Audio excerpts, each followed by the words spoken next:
আমার শ্বশুরবাড়ির এলাকাটা এমন একটা জায়গায় অবস্থিত যেখানে কিন্তু আপনার রাস্তার পথও আছে, আবার হইতাছে নদীর পথও আছে। কি একটা মজার কথা, চাই না?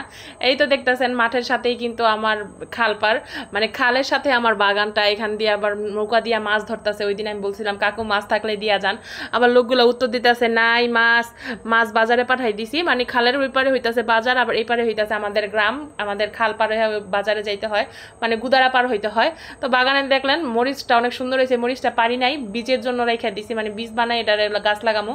আর এগুলো হইতাছে ইনডোর প্ল্যান আমার বারান্দায় আর কি রাখা। সেগুলো আমি বোতলে কাইটা লাগাইছিলাম।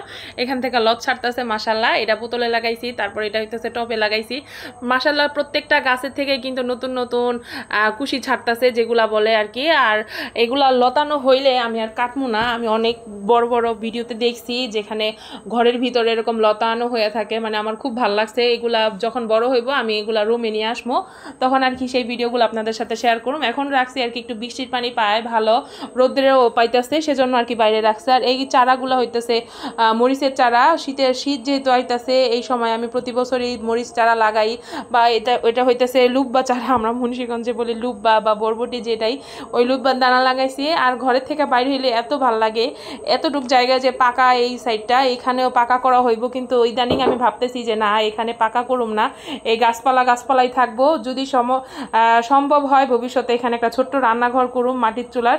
তো এই জন্য ওর বাবারে বলছি যে না, এটা পাকা করা দরকার নাই। তো ঘর থেকে বাইর হয়ে গেলাম বাগানের উদ্দেশ্যে।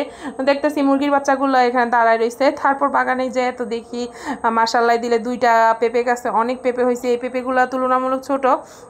তারপর দেখেন খালপাড়ের সাথে এই বাড়িটা আমি আপনাদের সাথে অনেকবারই ভিডিওতে শেয়ার করছি।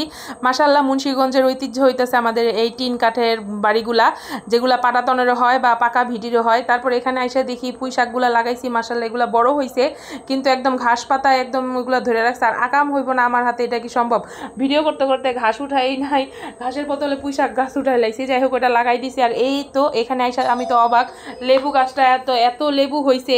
তারপরে লেবুগুলা পাইকা সুন্দর হয়ে আসিল। তো যাই হোক লেবুগুলা নিয়ে একটু ভিডিও করে আপনাদের সাথে দেখাইলাম। আজকের ওয়েদারটা মাশাল্লাহ অনেক সুন্দর আসিল, সেটাও আপনাদের লগে শেয়ার করলাম।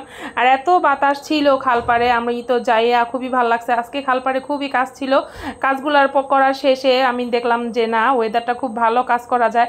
তারপর দেখলাম এখানে ট্রলার ভইরা এই যে হম ডাইল নিয়ে যেতেছে, এগুলো আমরা হম ডাইলে বলে, অনেকে বলে পাট করি। তো যাই হোক সবাই ভালো থাকবেন, আল্লাহ হাফেজ।